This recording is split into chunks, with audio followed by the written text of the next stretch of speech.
If I didn't move so quick, I'd probably lose my balance. Gotta keep momentum in the moments that I'm challenged. This my magnum opus, man, what's happening? If you think I'm hopeless, why don't you just let it happen? No one cares about the goose and do this scavenge from your coast that you forever. Yeah, and dude, everybody that hits me up and messages me, I get on calls with, or in the comments, like they're always like, Alan is like, he knows his stuff. Like this guy's good. And they always say that even if they have like, they want to go back and forth. So like people recognize, your stuff. How long have you been doing this, bro? 10 years. Dude. Yeah. Like, yeah. So I mean, I haven't been in the professional field for 10 years because I'm only 24, but I got into computing at a pretty young age and Getting your hands dirty. Yeah, and I've been hacking for about 5 years, and a lot of the security defense comes from offense. Like if you want to be a good detective, you think like a criminal. Mm-hmm.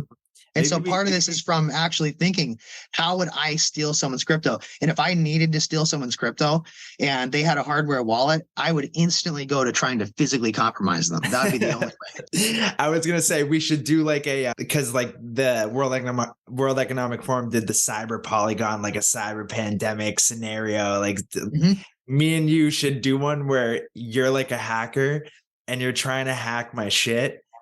And just see like if you can do it.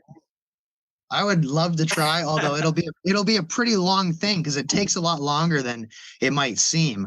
Although we could certainly set things up for proof of concept. And then all of a sudden I hear my doorbell go off. It's you with the gun saying, "Give me your fucking ledger, kid." That's really the way that it's done. So this is an interesting point, and a lot of people worry about hacking. But the thing is, if I were to try to hack you, it really does come down to social engineering. And that's not to say that I couldn't try to hack your computer, but this is a major distinction in the actual real world of hacking, is that the reason why it'd be so hard to hack your computer right now is that you're not running services that are hackable. So even if your computer was vulnerable, that doesn't guarantee that you're running a service that's vulnerable. So one such example is your laptop probably isn't running a web server that's connected to your user account on the laptop. Mm-hmm. If it was, I would hack you by hacking the web server and then escalating my privileges to your user account. Another such example is port 22, usually SSH. Secure shell connection. If you don't have SSH port open with a somewhat weak password or a vulnerable version, there's no way for me to instantiate that direct connection. And the list goes on, right? File transfer protocol, port 21, HTTPS, port 443. That's usually also associated with the web. The list goes on. Most laptops, even out of the box with no secure configuration, they might have port 53 open, but that's just to resolve domain name servers, so like regular internet stuff. They might have cups, which is the printer. I think that's port 63 or something like that. Mm-hmm.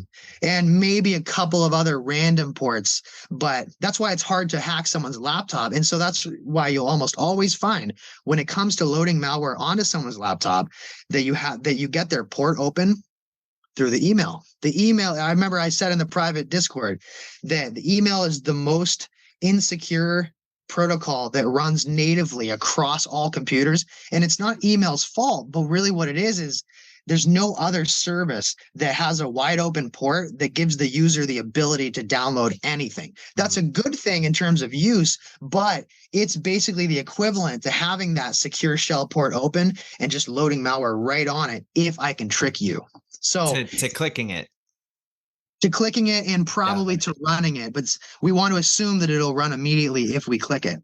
But that's really wise that the email port, whatever port your simple mail protocol happens to run on at the time, whether it's default or you change it from the default to prevent automated activity, still that is the one wide open port. And so again, black swan event. For most people in real life, when it comes to hacking or getting hacked by somebody like myself, it's your email.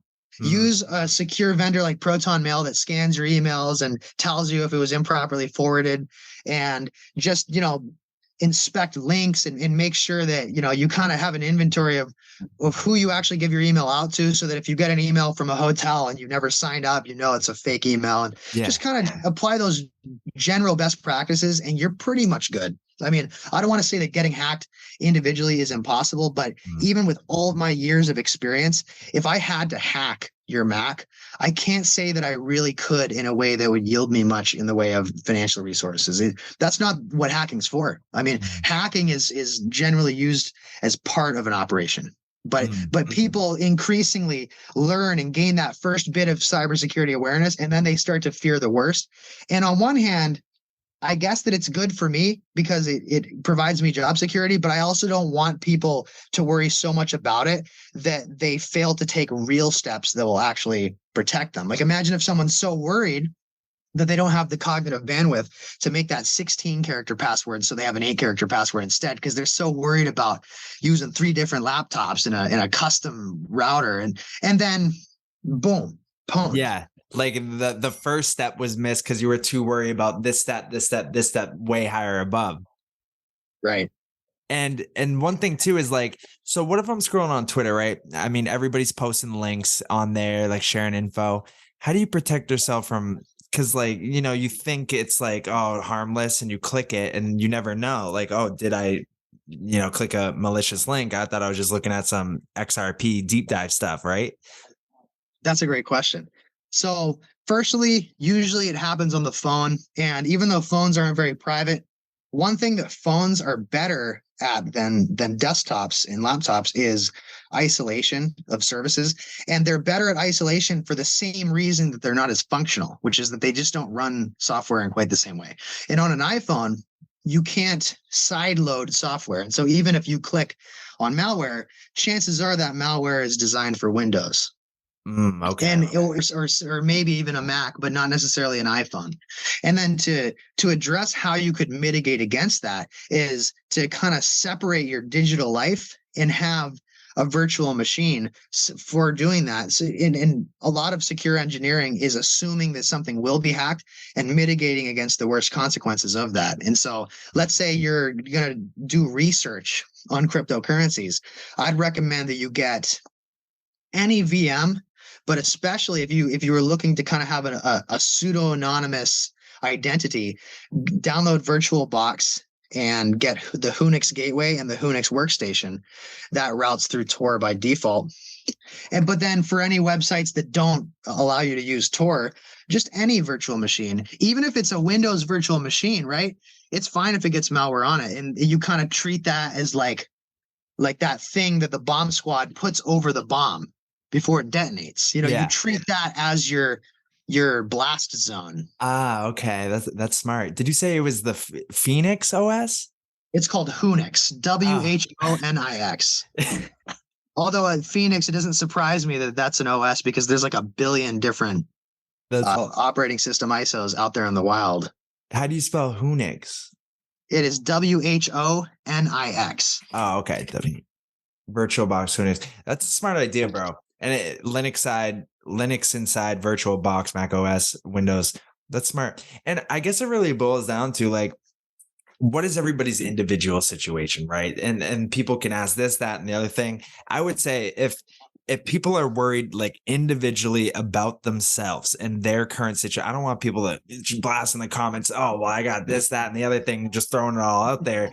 They should go to the website, send a contact form being like, hey, I'd like to speak with Alan. I want to see if we can set something up as far as maybe like a security audit or like to ask some questions or whatever. And if you're cool with that, something like that, where like some of these individual kind of intricacies could just get kind of ironed out in people's minds versus like just the general, like, oh, this, that. I mean, like when it boils down to the end of the day, it's like, I feel like we've answered everything when it comes to the generalities, but based off of individual situations, that's something that people can reach out to. They can join the Discord, DM, they can send in the security chat, and then we can. I would love that. Yeah, and work out kind of the different scenario situations that way. I think that would be a good call. Yes. Once you start doing cybersecurity for organizations as opposed to securing your own life, you realize how much you have to let slide for the sake of interoperability and usability. And it sounds kind of humorous, but it really is true. I mean, I asked my boss when I first started working as an analyst a while back, should I implement this control? It was some more technical disk encryption control. And he said, not anything that you wouldn't recommend for any other user. So then it hits you. Now, granted, that's not to say that you shouldn't secure yourself more, but it just is to say that is how security works. And being formally educated in IT security, the convenience to security trade-off is one of the most fundamental theoretical concepts in cybersecurity, which is an actual tenet of computing, literally having to do with physics. If your password is longer, it takes longer to put it in. It yields more cryptographic security. If it's shorter, it's less confidential, but more available. Both are 2 out of the 3 core tenets of security. And so it actually comes down to judging on a case-by-case basis, which is why it is probably a good idea for some of these clients to come and talk to me or talk to us, kind of joint task force.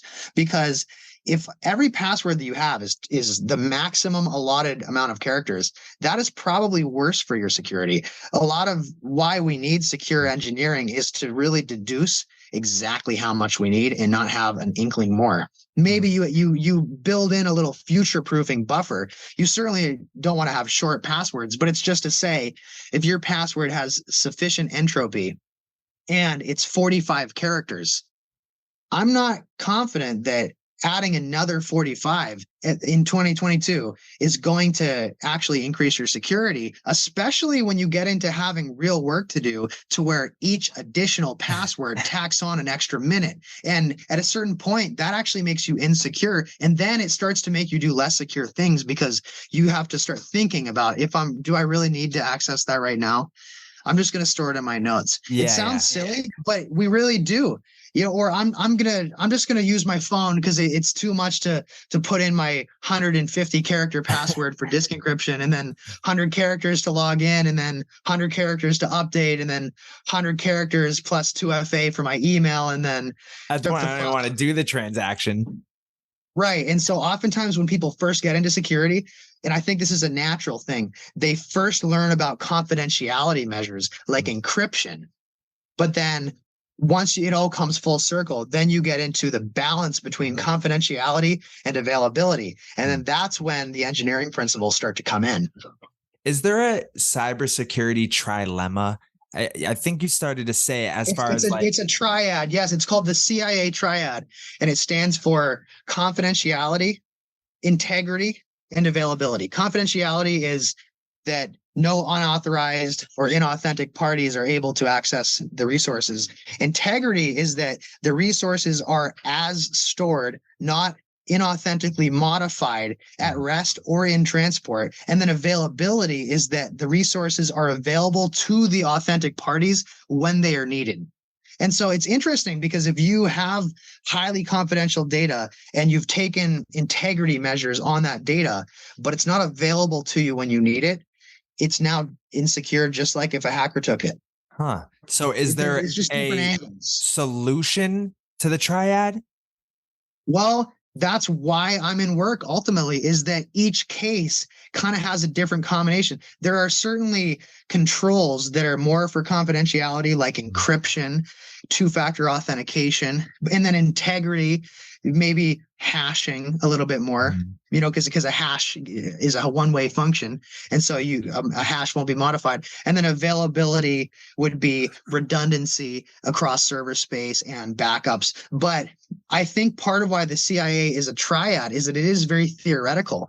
And if you look at it at different dimensions of analysis, it'll mean something different. Like, for example, availability means something different talking about a network as opposed to if you're talking about hard data. And so to an extent, security controls do overlap, but they mean different things for the 3 core tenets of security, depending on what lens you look at it through. And what determines that lens is ultimately what we like to call the use case. Like what you're looking to secure, in a sense. Like, is it a high level confidential document? Do you need it? Exactly. Yeah. Okay. And let's say it is, now it makes way more sense to have a few of those long passwords and to air gap the system.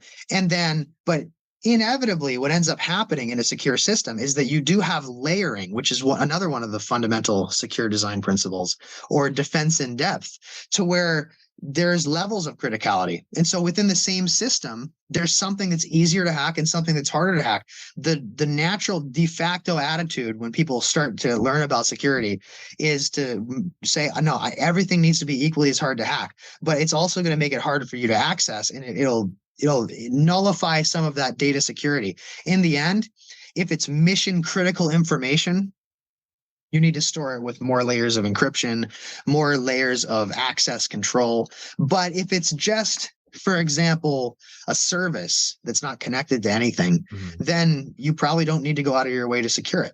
Yeah. And it's kind of like what you said about like the different rooms. Like maybe the first room that you have is like not as much secure, but there's not any, it's like empty, it's not furnished.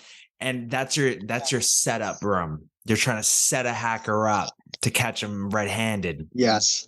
Now, the confidentiality, encryption versus availability, how long it takes to put in the keys, is a good example of the security to convenience trade-off.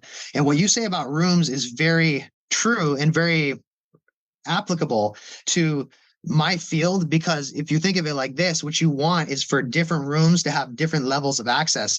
Because let's say you try to make everything 100% secure. What you end up having is one room, extremely hard to break in, but once you finally break through the wall, you shatter the whole crypto system. What you want is to have modularity, different levels. It's not exactly clear what room contains what. Some of them are very hard to get in, and you need to go through many different security controls to get in. And so the real life equivalent of that would be, you have your home network, your smart devices are on one subnet or your one VLAN, your main desktop connects to its own VLAN that only you access.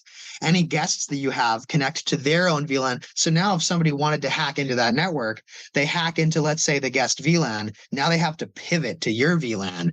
And then even if they did that, now they have to crack your workstation. And even if they did that, now they have to apply brute force decryption measures against your sensitive document. And by that time, everyone has failed except for you. Yeah. Right. And so that's confidentiality. Only you, the authentic party, can now access it within reason. Yeah. And and the more steps you add in there, the time decay, because it's like a bank robbery in a sense. Like the longer you're in that bank, the more likely you're going to get pinched. But like if you're able to, if like the vault's right there and you got the key, you can just go in, get everything and just run right out. I mean, your odds of getting out of there without being caught are likely not to happen. So it all makes sense. Definitely. Now, if somebody wants to use Whonix, keep in mind that it's made for anonymity. And so if you're looking purely, just going to your concept about Twitter and unknown links, if you're purely trying to mitigate against the threat of malware, you don't need Whonix, because Whonix is actually two VMs, one of which is a gateway and one of which is a workstation. The workstation is kind of in a demilitarized zone. The gateway handles all network traffic, which controls against a lot of common de-anonymizing functionalities that are part and parcel of the internet. So if you only wanted to mitigate against malware, pretty much any VM will do. If you want a little more of a twinge of privacy, than a Linux VM. But just virtualizing in general, it's like, it's almost like opening a whole computer inside of a browser. And so anything that you run inside of that is completely isolated. And relating to the concept of ledger backdoors, for as long as I can remember, people have been talking about how VMs and virtualization kernels are backdoored and malware can escape out of a VM, but I haven't seen it happen yet. And as far as a browser go, what's your preferred browser? I like to keep it simple. If I'm just doing normal stuff, I like Firefox because it is open source. It's extensible. However, if you are into a lot of real-time audio, video conferencing, or using websites with a lot of rich graphical JavaScript elements, I certainly can see why you would use Chrome. Sometimes I have to use Chrome because Firefox won't work. But I like Firefox and its ideological leanings. Yeah, and it's also stood the test of time. However, if you're looking for anonymity, of course, the Tor browser bundle. Do you know about Brave browser? Yes, Brave browser is more secure. It's actually probably better than Firefox or Chrome out of the box. However, Firefox is completely open source. So if you tweak it, you're able to make Firefox more private. Whereas Brave, I think, while more secure out of the box, is not quite as extensible and modifiable. It's a good product, though. I think actually, if I'm not mistaken, the Firefox guy created Brave browser. I wouldn't be surprised if they forked a lot of Firefox's software, and that's common in the browser space. Like Tor is a fork of Firefox, Oh, okay. and so on and so forth. So yeah, Brave is good. Firefox, you can go and you can look up Firefox hardening guide, and it'll give you a few browser extensions as well as a list of about configurations that you can tweak. And so at the level of the browser, you can go in and disable WebRTC, disable geolocation. But of course, going back to the convenience to security trade-off, some of these things will make it so that you can't use normal functionality. So for example, if I really harden the crap out of a Firefox browser, you can't do a Zoom call on that. You then have to open up Chrome. Yeah, true. So it goes to that point of, well, what are you going to browse on the web? Are you going to browse like deep into like all the conspiracy? Maybe you go on the Tor, and that's why having compartmentalization helps, because what you can do, because one might say, well, that's not good that you nullified Firefox's ability for real-time video. But what you can say is, well, don't use it for that.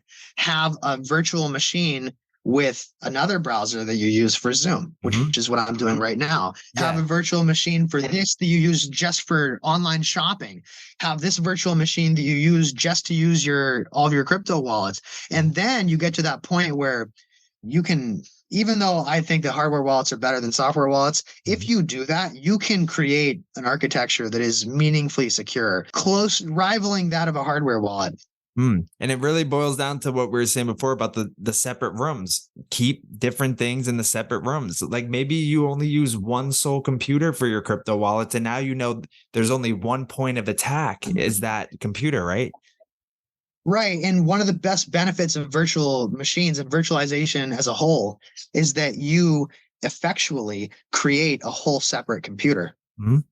And so if I'm hacking, let's say I'm hacking you, going back to that conversation about I get on and try to hack you. But if you're using a VM, and so your host computer is not connected to anything, so you're not running any services, I can hack your VM, go to all that effort, and just get some dud VM that you just installed today with not a single document. It doesn't even have your name as the username. It's just user.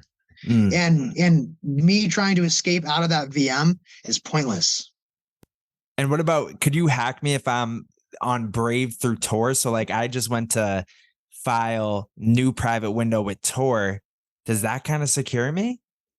Well, you wouldn't really get hacked by me either way. Going back to the reasoning that you're not running any services, I can find your IP. The best I can do is say, well, maybe he doesn't have a password on his printer. You know, you can put in somebody's IP in the corresponding port and see if you can print something, or no kidding, dude.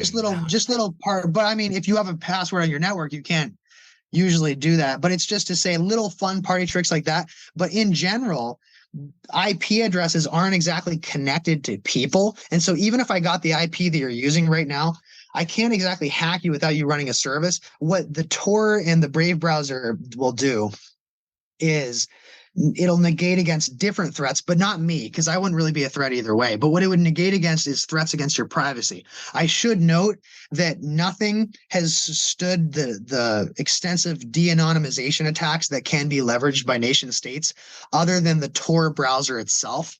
Even though Tor through Brave is an improvement against just using Brave, I wouldn't trust it in a mission critical environment. I'd want to use nothing other than the actual validated and signed Tor browser.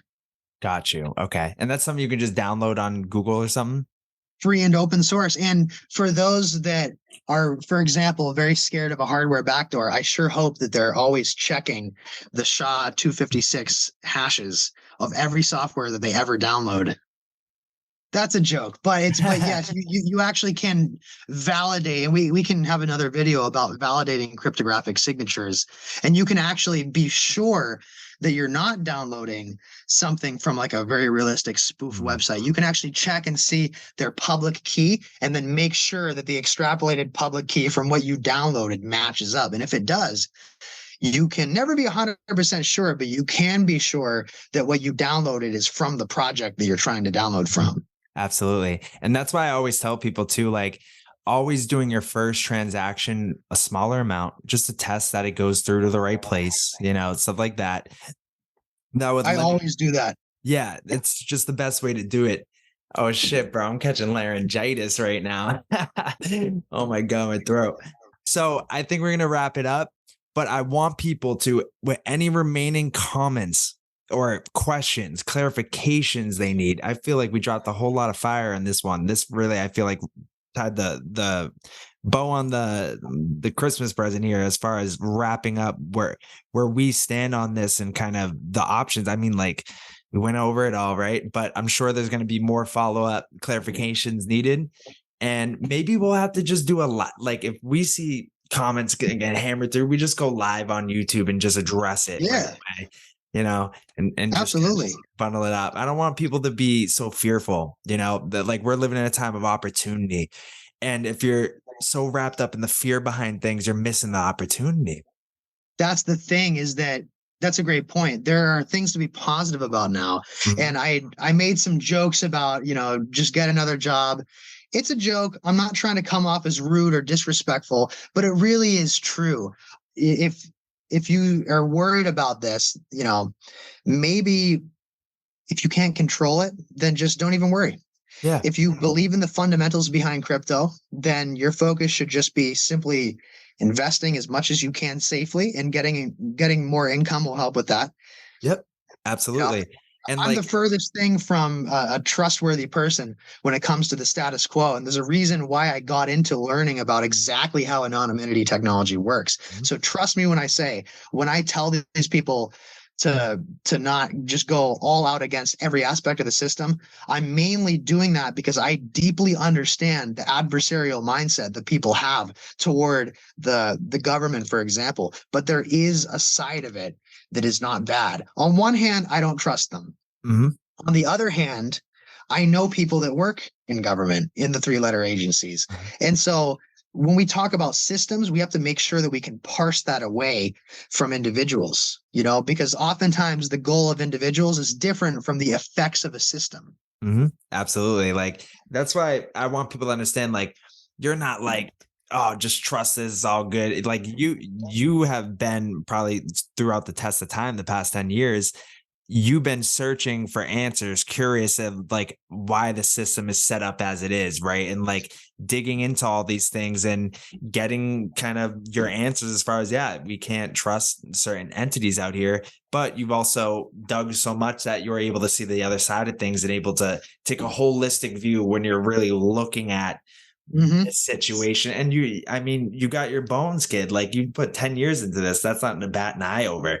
Like, so for anybody that has just kind of started thinking about security and everything like that, and they're hearing from maybe a channel, let's get that channel on for a Zoom call and let's talk to them, because maybe they just started thinking about cybersecurity a month ago and they're just, spewing a bunch of stuff, making people nervous and shit.